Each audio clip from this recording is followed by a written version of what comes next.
Hello everyone, welcome back to another installment of my exploration mode playthrough in Kerbal Space Program 2, but I guess not really for beginners anymore because this is going to be the mission that takes this squarely out of beginner territory and into the more intermediate kind of level. So we're going to do this mission. Okay, so disclaimer, I am away from my office from Thursday this week, and so I made this video on Tuesday. Obviously, the events of Wednesday the 1st of May happened, and as of the time of me recording this disclaimer, nobody knows what's going on with KSP2, Intercept Games, and Take-Two Interactive. I'm sure by the time this video goes out, more will be known, but without knowing exactly what's happening, I didn't want to just publish this video without at least including this disclaimer at the beginning, since in the video I talk about stuff like KSP2's onward development, future patches, colonies, etc., and right now nobody knows if KSP2 will ever see anything added ever again, basically. So that's why in this video, past Matt is completely oblivious to the current situation. So with that out of the way, enjoy the rest of the video. Duna Monument. A new signal has been detected on the surface of Duna. We don't know why or how. The only answer is to keep following the trail. Find the source of the mysterious signal on the surface of Duna for a reward of 2,000 science. So far, we found the monument, which was that golden arch. We found the Minmus monument, which was that weird kind of collection of statues. Now we need to find the monument on Duna. So let's go to the vehicle assembly building and get building. Now, if you want to play along with this video, you're going to need to have two things nailed down. First of all, getting into orbit should be extremely trivial at this point. You should also be able to comfortably do a Duna mission, and you need to be able to dock. So wait, that's three things actually, isn't it? We're going to be doing an Apollo-style mission, which means we're going to have a separate lander that detaches from the main ship, goes down to the surface of Duna, does the stuff on the surface, like, locate the monument and all that, etc., and then returns to space and docks with the mothership. I'll probably do a separate video explaining how to do this if you're not quite there yet. If you can't do that yet, maybe this video and this mission isn't quite for you yet. You can totally do this mission direct ascent, to be fair, and by direct ascent I mean you don't have a separate lander like Apollo did, but it makes it a lot more tricky, and we need to land at a very specific location on Duna, and it's not an equatorial location either. It's near the pole, in fact, so it's a very awkward spot to land. So that's why, as you can see, as this time-lapse plays through, I have put a rover inside our Duna lander, so that, we're probably not going to land exactly by the monument, and Kerbal's their top waddle speed isn't very high, so we can just disembark the lander, get on board the rover, and drive the rest of the way. It would still be nice to get kind of close, but, we're going to need to rely on the rover to get ourselves all the way to the base of the monument. But that's the general gist of the design of my lander. I'm just finishing up a few things with the rover now, adding some solar panels so that it has the means to recharge its, admittedly fairly ample battery supply. You can also see at the top of the rover bay, well, it's kind of gone now, but we do have a reaction wheel in the lander, as well as the Science Junior and the Little Sniffer experiments. And just in case anyone's confused by the Science Junior versus the Science Junior, they're the same. They yield the same science points, just one is a radially attached part, one is a linearly attached part, but for all intents and purposes they're the same. So if it doesn't matter which one you use, because they're both going to go into a cargo bay anyway, you're best off using the Science Junior. Now you can see I'm entombing, well, I kind of built a little transfer stage, and then we can encase it in a fairing. I made sure that I closed that fairing around the fuel tank below the command pod, so that we could have a separate fairing to cover the command pod itself and give a nice flush finish for the launch escape tower. In one stage the tower will separate and the fairings around the pod will jettison, just like how they did for the real-life Orion missions, and I guess Apollo too. Anyway, I somehow managed to spend so long talking about the fairings, I didn't talk about any of the actual rest of the rocket itself, but it's fairly simple. It's a fairly heavy payload because we've got to go all the way to Duna, and we're using heavy Methalox fuels as well, so we needed a pretty beefy stack to get this thing into space. Because I'm not just going to go to land on Duna, I'm also going to land on the surface of Ike. And my original plan was to potentially get the lander, do the landing on Duna, get back to Duna orbit, redock with the command pod, refuel the lander, go back down to the surface of Duna to get even more science. But they happened in this mission, some trials and tribulations. I won't spoil it, but yeah, things didn't go exactly to plan. Now, We need to get to a Duna transfer window. So here's the tail end of me time warping to one of those. Draw a line from Kerbin to the sun to Duna. The angle that line forms at the sun should be about 45 degrees. That's how you know you're in the right place. Now we're ready for launch.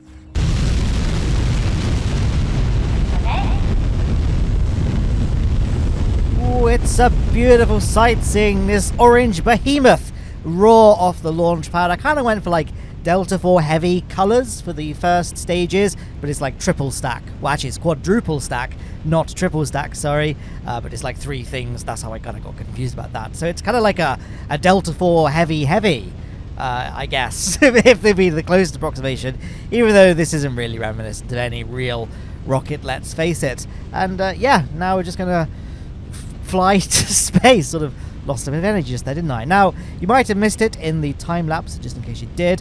I've actually got those 3 surrounding fuel tanks feeding fuel into the central core via some fuel lines, such that at the moment, all of the 4 engines, they're only pulling fuel from the outer 3 cores. So when we stage those outer 3 cores, the central main core will be left filled with fuel. None of it will have been used.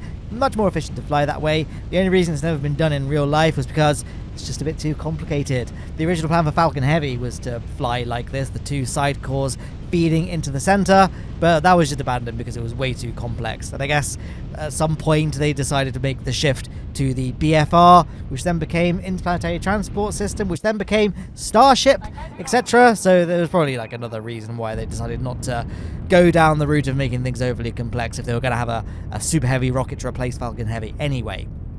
There we are.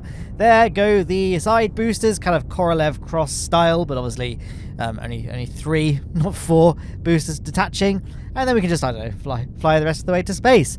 I know this is like still part of this video is in my KSP for Beginners playthrough series, but you know, as I said earlier, this is not a beginner mission, so that's why I'm sort of not just trying to go through things in too much detail and explain every single little bit of minutiae about what's going on, because if you're going to be attempting this mission, you shouldn't need any help getting to orbit. And that's another reason why I sort of flew through the time lapse quite quickly, because you should be familiar with building things at this point, and you're probably at the point now where you prefer to just design stuff yourself. I know I certainly got to that point when I was first learning how to play Kerbal Space Program 1.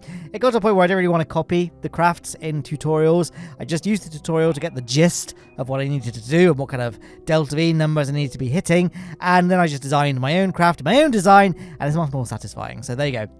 I suppose one downside of doing this mission this way is that this mission, I feel like, if you're playing the game for the first time and using the missions as kind of your pointer about where to go and how to progress in the game, I feel like this mission comes very, very early on in a budding Kerbinaut's career. Like, landing at a very specific point on a planet as large as Duna is a tall order in and of itself, especially when it's landing in the polar region as well. Like, I really think if you're playing along in KSP2 and you're new to the game and maybe didn't have that many hours in KSP1, or you're fresh into KSP2, I would ignore this mission for quite a long time, because there's a lot of skills you need to develop. As I said at the very beginning of this video, docking in orbit would be a very, very, basically essential skill to have. Again, you can do this direct ascent, but really, it's so inefficient, it's better to do this, as I'm doing it here, and just have a bit more experience doing interplanetary missions. We've only done 1 interplanetary mission to Duna so far, and we haven't done any other interplanetary missions in this playthrough. So really, I think you should be exploring, like maybe doing like a one-way trip to Eve, like a rover or like a probe. Don't just send Kerbals to their doom on the purple planet, or do, I guess. You're welcome to do whatever you want. And then maybe doing things like, I don't know, visiting Dres, or, the Joule system, even if it's just a Joule flyby, something. And then trying stuff like landing at very specific points. Like, that's why I think like the Duna Monument mission comes very early on as well, where you have to land at a very specific point on the Mun. Much easier than a specific point on Duna, primarily for a couple of reasons. First of all, Mun is much smaller than Duna. And reason number 2 would be that Duna has an atmosphere. So that makes kind of the way your craft slows down and, the trajectory is affected. It makes it a bit more unpredictable, because descending on the Mun, you are in full control of that, right? You can control your descent speed using the engine throttle, things like that. But Duna, you know, you're descending down, the atmosphere thickness changes as you go down, so then your speed will change and you'll start to decelerate, and it's kind of difficult. So I freely admit, you know, I did not do that. I did not get this right first time. I made liberal use of quick save and quick load to get my landing as close to the monument as possible. I wanted to aim sort of within a couple of kilometers or so. I can't quite remember exactly what my proximity to the Duna Monument was, but it was pretty close. It was close enough that it only took a few minutes to drive to the base of it with the rover I brought. Now I'm getting an encounter with Duna. Again, if you're struggling getting encounters with Duna, I would heartily recommend you check out the earlier Duna video I did in this series, in which I just did a straight up vanilla Duna mission. Yeah, I forgot about that actually.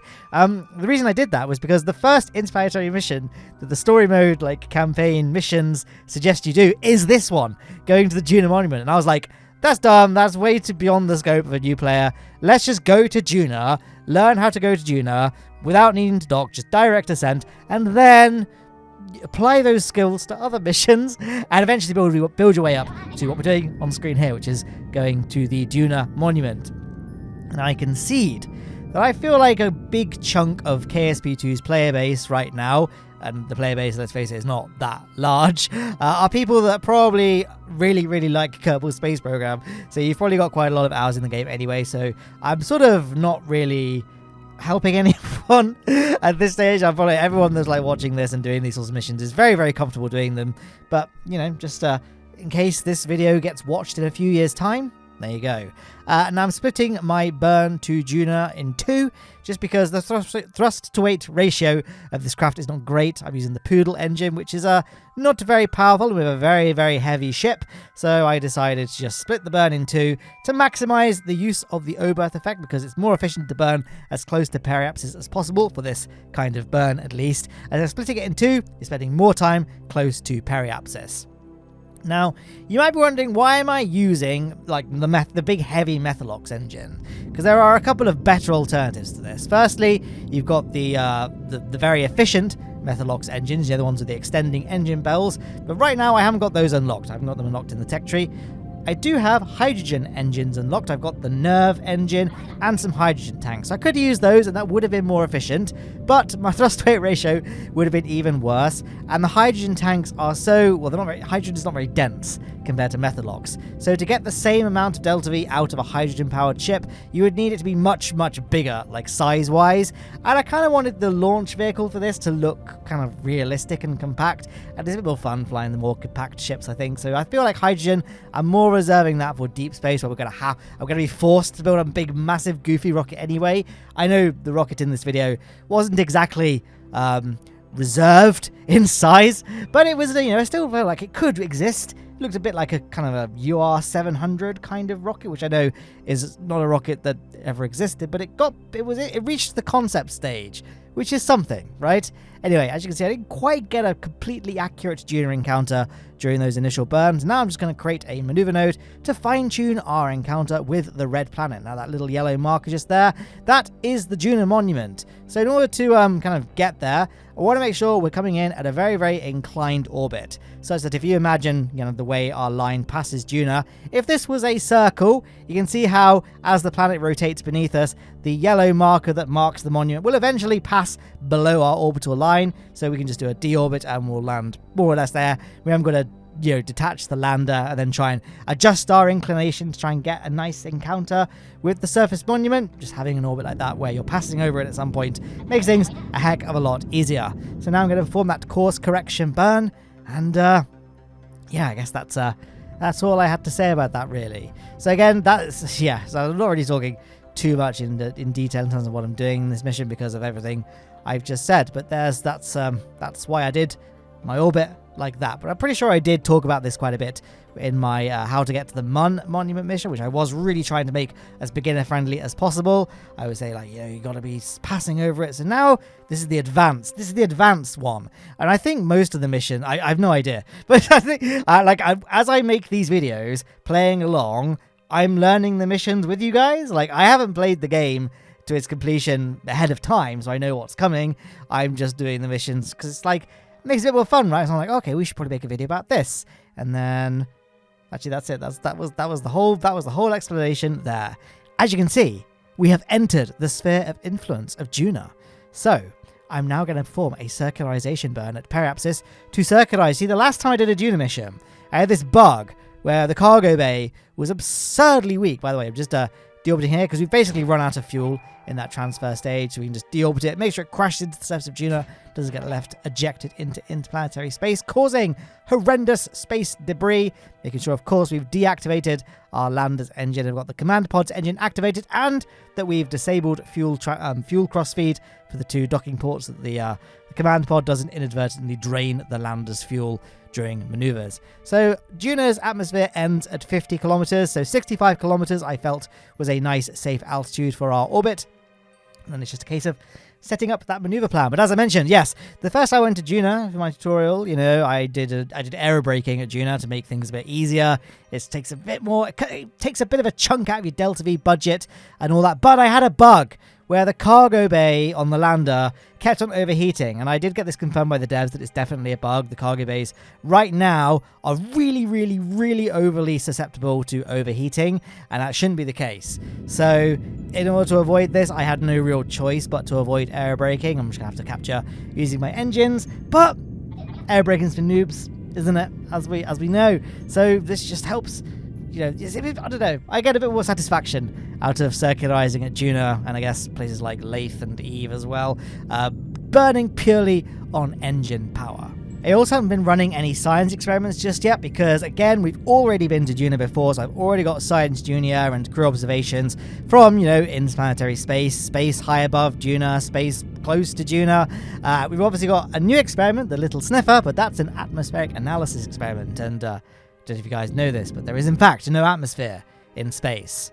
Cue the, well, actually, Matt, you know, high enough, even above the carbon line, there are traces of an atmosphere, hence why the ISS needs boosting into orbit every so often, or boosting back, like having its orbit boosted because of atmospheric drag, but whatever, you know, this is a video game, so there's no atmosphere. So I don't know why I felt to do that. Now, I kind of messed this up. I thought I was closer to apoapsis than periapsis, but it turned out the opposite was true, and so I was actually on a atmospheric entry course with our fully docked together vessel, so I had to do a quick radial outburn just to push my periapsis above the atmospheric border. So now we're cutting things a bit close. It was 50 and 54 kilometers for my apogee and perigee, so now I'm just correcting things by doing some corrective burns at apoapsis and periapsis in order to achieve that 65 kilometer orbit that I wanted to get in the first place. And here we are, ready to do that burn now.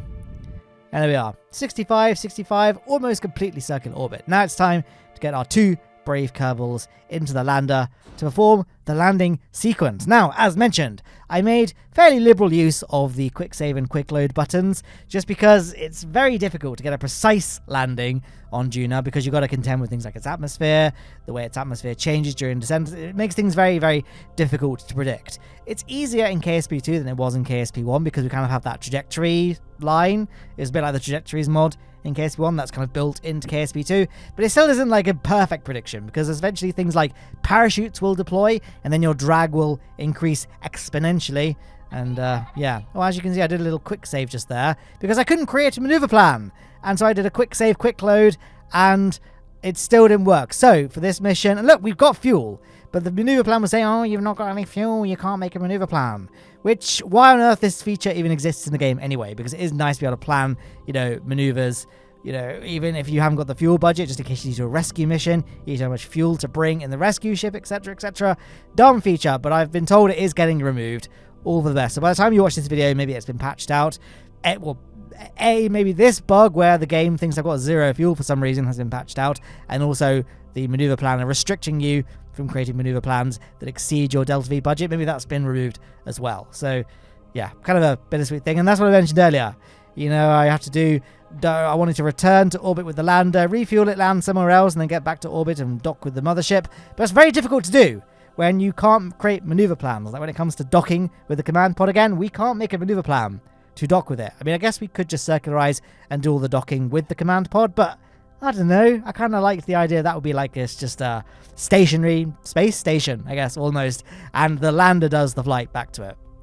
So we will be doing that, but it's going to be made a bit difficult by not having a maneuver planner available to us. So at this point, I'm just eyeballing our orbital line as it passes over the little yellow target marker there that marks the Duna Monument. Just basically using the map view, we can see our trajectory line creeping quite close, so I did a radial outburn just to push it back a little bit. I did a massive one actually, because I knew, as you can see, very quickly it starts closing in again. Now, you may have noticed the little titration flask icon on the left, you know, the science button, was flashing blue rather rapidly because it was saying, hey, you're in Duna's atmosphere, why not run an atmospheric analysis with your little sniffer experiment? And I just was so transfixed at getting my trajectory to pass over the Duna Monument that I just completely forgot to do that. But as you can see, the flask is now pulsing green, which means I have in fact started that experiment, so we should get some science from the atmosphere. I bound my science, running the science experiments to an action group, so I'm going to open up the cargo bay to locate them, even though I guess we don't need to do that anymore like we did in KSP 1 because we've got the parts manager now. But the parts manager is a bit of a faff to navigate, isn't it? So I just use the action groups to trigger the science experiments. And here we are, landing more or less on top of the Duna Monument. We're slightly far away, and I messed up my landing the first time, so I quick loaded after my parachutes deployed, which meant that the craft spawned in with all the parachutes gone. So I had to quickly, cut them, repack them, and then redeploy them, and it was all fine in the end. So let's have another go at a nice, graceful landing. Oh, not perfect, but you know, we've got the parachutes, so we should be able to very rapidly swing round to the right orientation. It wasn't a very flat area of land. Well, this whole area is very, very hilly, which I guess is intentional. It's part of the challenge of landing at this very precarious Duna Monument site. But it obviously makes things tricky when you're trying to land tall, top-heavy landers like this one. But there we are. Now we've touched down. I'm going to just strengthen up the suspension, trying to get rid of the sway and the bounce of the lander on the surface. And there we are. I see a little kind of wiggly spire in the distance. I'm intrigued. I wonder what we're going to find. So we're going to just run some science experiments. Then we can deploy the solar panels so that, yes, we can make sure the craft stays fully charged while we're doing our little adventure to the Duna Monument. Then it's time to get a Kerbal out on EVA and get on board the rover. Now, there's no ladder to get to the rover bay, but we can do a jump and then thrust forward with our EVA pack to kind of get onto the rover. The EVA pack isn't strong enough to overcome Duna's gravity like it was in KSP 1, but Kerbals can jump quite high. So you just jump, then thrust forward with the EVA pack, and hey presto, we can do what we just did. And then I just simple case of undocking the, decoupler that connects the rover to the inside of the rover bay. And and then it was just stuck. It just sunk in. I couldn't get it to do, so I just activated the reaction wheel in the middle there, just so I could roll my way out. That's why I build reaction wheels into rovers. Always have the torque disabled in the probe core if you've got one, and also any reaction wheels like SAS units, because otherwise the rover's just going to tumble about, it's not going to drive properly. And then if you capsize it, which is very easily done in Kerbal Space Program, you can just activate the torque in the parts manager, and you can just self-right yourself. And now we're on our epic adventure to find the Duna Monument. I tried to very sketchily open up a solar panel so we could try and reduce the rate at which the electric charge depleted, but I was like, we're not actually that far away. We have loads of electricity. Let's just not do any silly, dangerous things and just drive and pray that the batteries don't run out. And if they do run out, not a big deal. We'll just deploy the solar panels and recharge them. And hey presto, that was the drama there. Now this is looking very interesting, if I do say so myself. We've got a bit of a, like I say, a circular, little like an orb atop a kind of weird spiral spire, and I see a couple of smaller orbs as well. As you can see, every so often I just stop the rover so I can do a quick save and then continue on with the journey.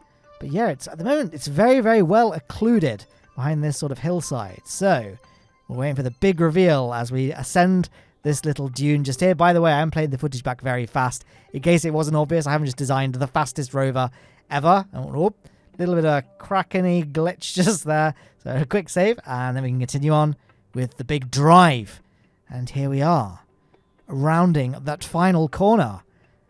All is about to be revealed. So I see two little Kerbal, or even three, but one of them's kind of like fallen off, figures that resemble a Kerbal, and then a giant, like a Cthulhu-style Lovecraftian creature. I think we should just take a quick photo of this and send it back. And then we'll just pull back a bit. Whoa. Very, very mysterious. What could it mean? let me know in the comment section below. And of course, if you enjoyed the video so far, I feel like it's a bit late now to ask for a like, but it does really help YouTubers out to like the video because it's free as well. So always do appreciate it if you do. And there we are. We've got to do the obligatory flag plant, of course. Let's just get Jebediah a nice ways away. What, I think, summarizes our feelings well. I tried to get the camera to be nice and kind of cinematic for that flag deploy, but I messed it up a bit. But Jeb did a little dance for us, so kind of redeemed myself there, maybe, even though I didn't do that. And in addition to planting the flag, we need to do a crew observation and, of course, gather a surface sample, which Valentina is handling right there while Jeb just stares off into the distance, I suppose, and he gets back on the rover ready to depart this most mysterious landmark. I'm intrigued to see where the story goes. I don't know the story any more than you guys do. So far, we have, of course, as I've discussed at the very beginning of this video, we discovered the Golden Mun Arch. Then we had a signal that took us to Minmus into a crater that had a big kind of alien creature holding an orb, surrounded by a ring of orb statues. And now we found this strange one on Duna. Clearly, this is hints at some sort of... the dramaticism somewhat undermined by my terrible driving just there. But, wheelie time as well. So I feel like this is clearly remnants of an ancient civilization. Perhaps this is a bit like, the plot of 2001: A Space Odyssey. Can I spoil 2001: A Space Odyssey? I feel like it's an old film at this point. I'll keep things... I feel like a lot of people haven't seen it because they're like, oh, that's an old film. But trust me, guys. It's very good. It's like the best. It's like one of the best, if not the best, science fiction. It's great. I feel like I don't need to tell people that 2001: A Space Odyssey is a good film, right? But it's very good. But basically, humans are finding these monoliths. By the way, the monoliths in KSP 1 are like a tribute to 2001: A Space Odyssey. So the first monolith is on Earth that gives the humans knowledge of something, and then time passes, and then they find one on the moon. And then they find one again at Jupiter. So it's like they have to keep on advancing their technologies to progress. And I feel like this is a similar sort of thing here. Like the Kerbals are finding these signals. So they're researching more parts because you get science points for finding these signal places, right? So then you can unlock more parts, advance technologies, explore further.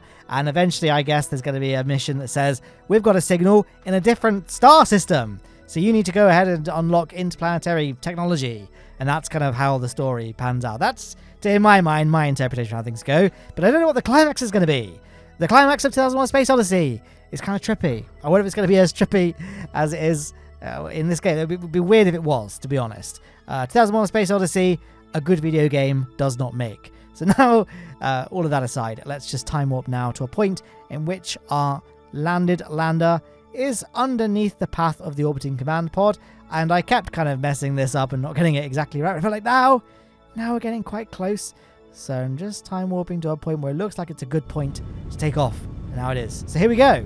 Again, I'm not going to talk too much about how to, do rendezvous, because this is a skill that you should have down at this point, because we're kind of making it's kind of tricky. You definitely need to start off with equatorial dockings and then work your way up to, well, first of all, equatorial dockings on planets, well, on moons, ideally, without an atmosphere. Then equatorial on places with an atmosphere. And then this, eccentric, tilted orbits with an atmosphere as well. And of course, we can't make maneuver plans either, which makes things even more difficult for ourselves. And I can't see how much Delta V I've got left either. So it's all a lot of guesswork. I think I've got enough Delta V to get back. We just have to keep burning until I potentially run out and use the power of quick saving. But luckily, that actually never happened. We never needed to use quick saves for this. As you can see, I kind of get my apoapsis to a nice high point, and then atmospheric drag pulls it back down again. So I was having to stop and start the engine a fair bit. I tried to run an atmospheric analysis, by the way, using the little sniffer during our ascent, but unfortunately, that experiment ran out. We needed to be back in the Highlands, and we've flown away from the Highlands now, and we will be entering space before that experiment can conclude. But, we've got a little bit of science from the atmospheric experiment during our descent. So that's good. Now, as you can see, our target marker on the map screen is currently behind us, which means our target, like the mothership, is going to be behind us. So we need to enter a higher orbit than our target, because higher orbits are slower, lower orbits are faster. So if we enter a higher orbit than the mothership, we'll be traveling slower than it, so it will have a chance to catch up to us. Of course, I can't create a maneuver plan, which is not ideal. So I'm just going to have to do this by eye. So it looks like it's closing in. So what we can do is, well, I guess we need to circularize first and foremost, right, don't we? I'm also going to change my inclinations that we're going to be encountering our target's orbit, and 2.3, 2.2 kilometers of separation, so pretty good.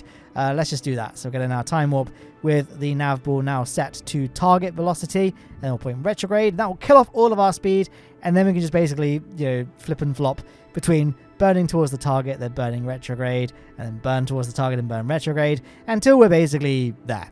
So yeah, kind of tricky. I mean, I've done quite a few orbital rendezvous at this point, so it wasn't too hard for me. But if this was my first ever Apollo-style mission and my first ever interplanetary mission, which seems to be the implication of this mission's placement in the KSP2's exploration mode, I forgot the name of the game mode for a second, it would have been significantly difficult. But I hope that this bug is going to be a thing of the past relatively soon, so this shouldn't really apply to you when you attempt this mission. This shouldn't happen because it's been patched out, like that whole you can't make maneuver plans when your craft's out of fuel. Oh, did you see that, by the way? I checked the resource manager and we were basically running on fumes in that lander, but we had enough fuel to do our rendezvous. And as you can see, we've got 2,703 meters per second of delta V remaining in that transfer stage, so plenty of fuel to get back to Kerbin, more than enough fuel, I should say, to get back to Kerbin, even with the lander attached. Because the idea was, again, I could then transfer some of that Methalox into the lander, and the lander can go back down to the surface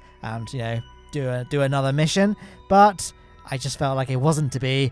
I just couldn't face doing it again, and I thought, that might make the video a little bit repetitive, so why not, instead, mix things up a little bit? Do a mission to Ike, a place I've never been to in Kerbal Space Program 2. So this is going to be a fun old time. It was first time for me landing at the Duna Monument. First time I saw it with my own eyeballs as well. And now you get to experience my first ever trip to Ike, which is a fairly easy place to reach. It's got quite a big sphere of influence because, okay, it's not a huge, it takes less delta V to land on than the Mun at Kerbin, for example. But, Ike is larger in size relative to Duna than the Mun is relative to Kerbin, if that makes sense. So it's got a pretty large sphere of influence. It's also the reason why you can't do a geostationary orbit at Duna. I know it's not geostationary because geostationary applies to Earth, but you get what I mean. You can't do that at Duna because of the fact that Ike is almost in geostationary orbit. So eventually it will just encounter any spacecraft you have there and fling it out into interplanetary space, or just smash into it or fling it into the surface of Duna. Either way, it won't last. It won't any spacecraft won't stay in stationary Duna orbit for very long. Anyway, now is the time to once again get a couple of Kerbals on board. This time Jebediah is going to stay on board the mothership while Valentina and Bill descend down to the rather mountainous rocky surface of Ike. Now, I messed that up there. I destroyed my docking port, so I had to do a quick load just to bring it back. A bit of engine wash there, and then upon quick loading, both craft were just hurtling apart from each other. So I guess that was a sort of a freebie for me, a bit of free delta V out of that quick save, and then we can just plan. Well, I didn't really have a plan, actually. I thought, let's just land anywhere. I have no idea what to expect from the surface of Ike, so let's just go down. Now, Ike is like a small celestial body, so it takes a while to descend down there, and it's a bit annoying because the game locks your time warp to just the first 3 notches, which can be pretty painful. Like, the footage is playing back very quick. It's much faster than the real-time speed, just to keep things snappy and punchy.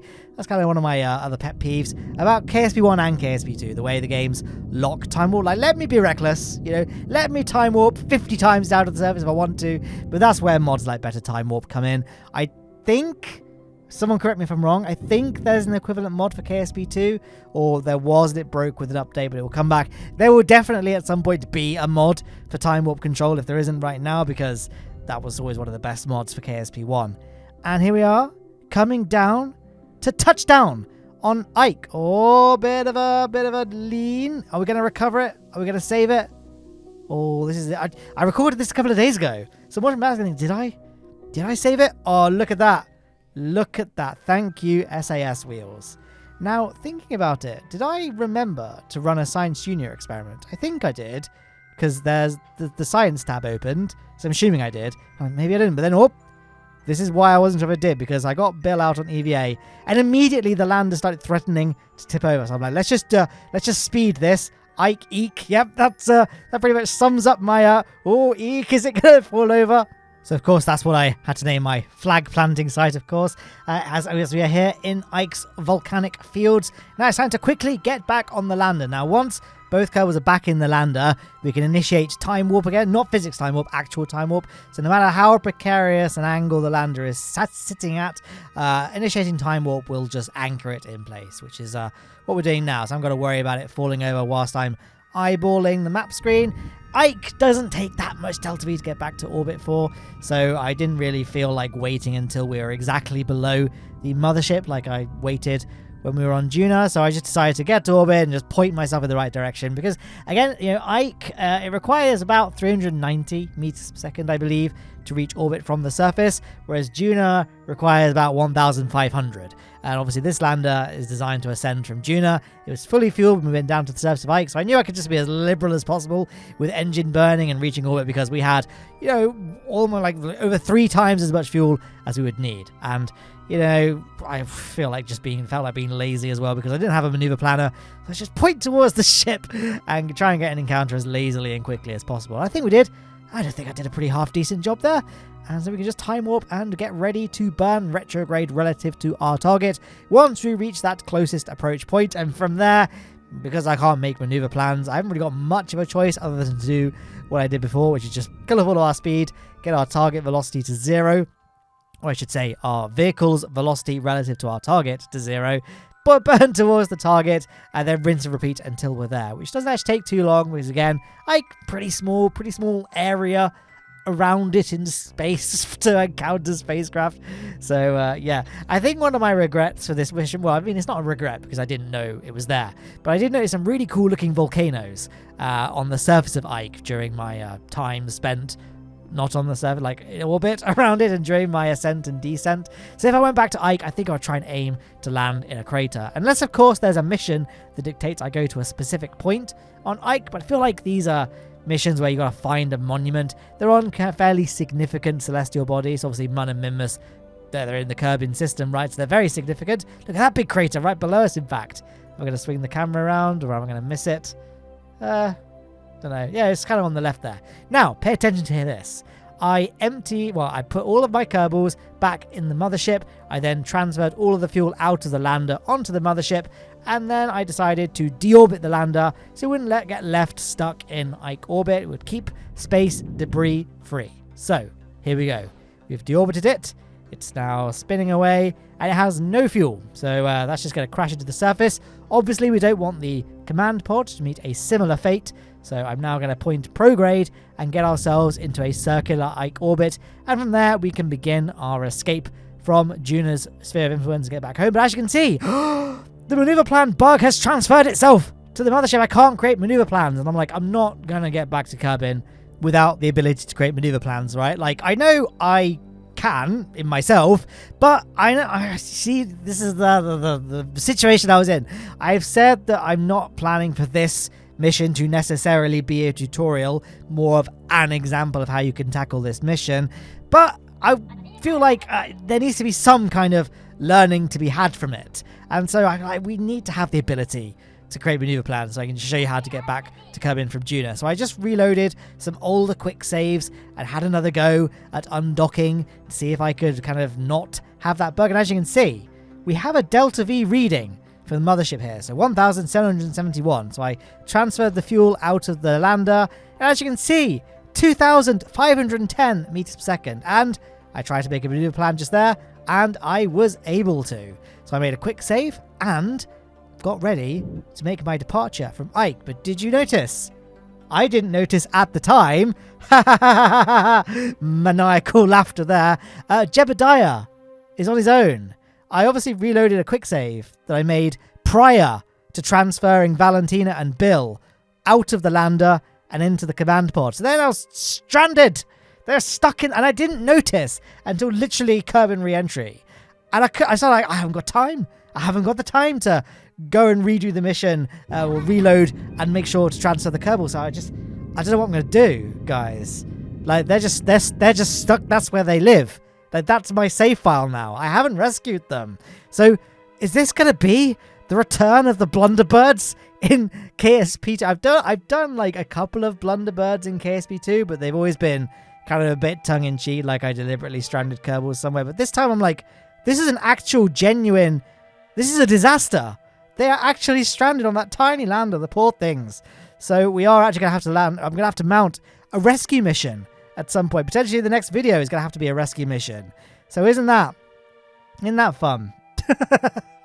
So, yeah, I mean, is there any kind of thing that you want to see out of a rescue mission? Like maybe I should just refuel the lander and go and try and touch down in one of the big craters on Ike. Or we could try and do another Duna landing. The sky's the limit, really. So, yeah. Sorry, just a bit depressed. Thinking of how close I came to perfection. And then, like, literally, the sadness set in as I realised my critical blunder. As you can see, past Matt recording this video merrily has not realised the situation.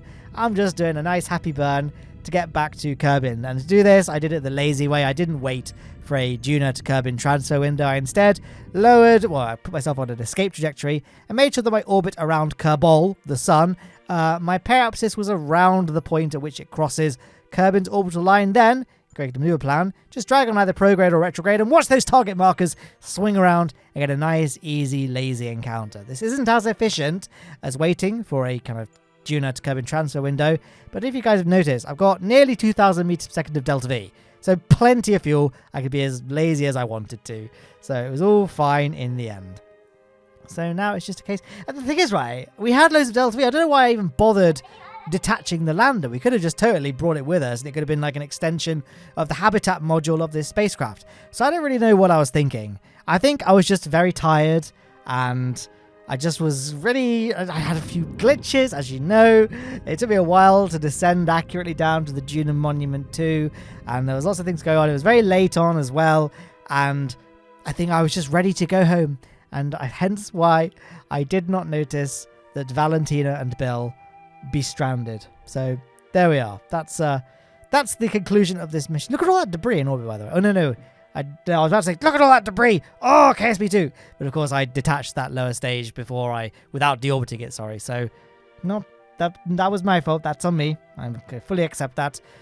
So yeah, now we've set Kerbal as our target. We can get a nice, satisfying time lapse of our journey back to Kerbin.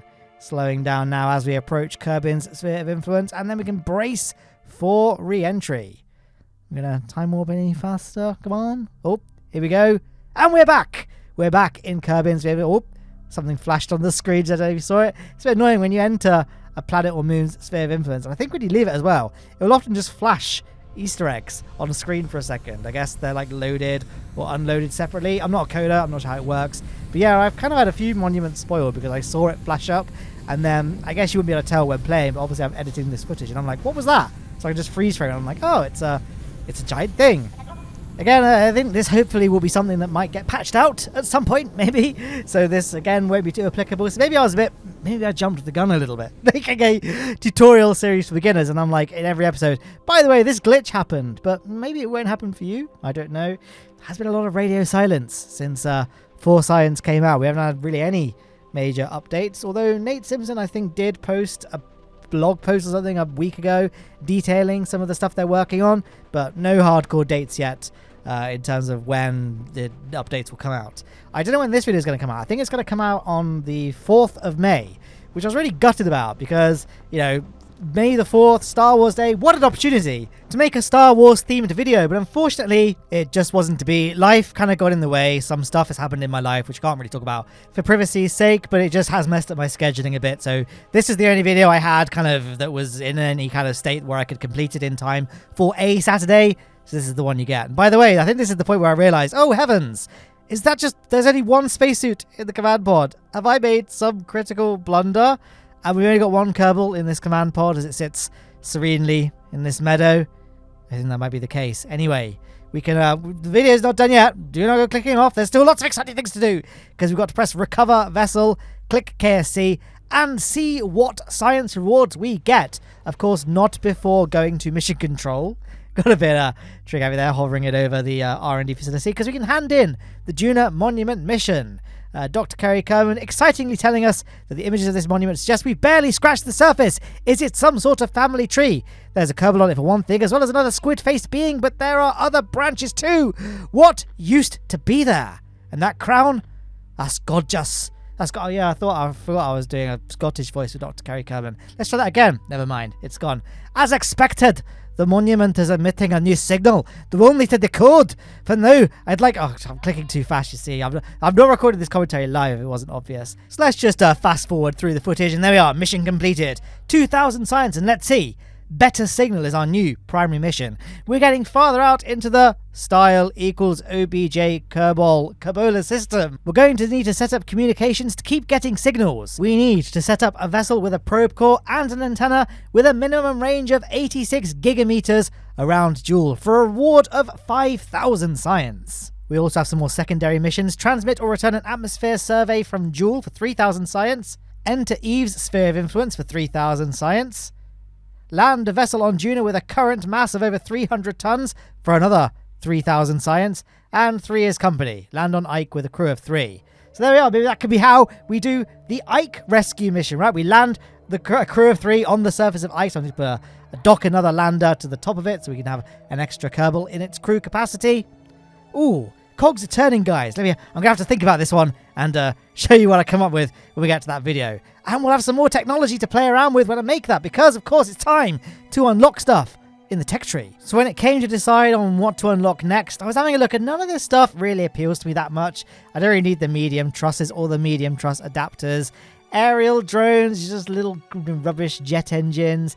Tiny and large docking might be useful, to be fair. But of everything available, I felt modular launchers would be the most useful because you get the vector engine and a big SRB. And of course, that means we are now on tier 3 in the tech tree. So we've got some interesting looking parts in the form of heavy rocketry. So we can unlock that just to make things a bit easier and a bit more efficient when it comes to launching heavier payloads. And another good one to have would be heavy launchers because you get the mammoth engine and some bigger fuel tanks. But as you can see, this is a bit beyond our budget. I can't unlock anything else in tier 3 because I've only got 932 science points remaining. So that's going to have to be it for our unlocks in tier 3. As for what's left available in tier 2, I felt like none of this would be immediately useful for me, so I decided to not unlock anything else for now, and we'll just have even more science points to play with upon the return of our next mission. And what will that mission be? Will it be the Joule mission? Will it be the Ike mission, and we can bring back Valentina and Bill? Or maybe I can do an Eve Surface mission. Probably one way. Transmit some stuff. I'll need the autonomous sampling if I do that mission. So yeah, let me know in the comments below,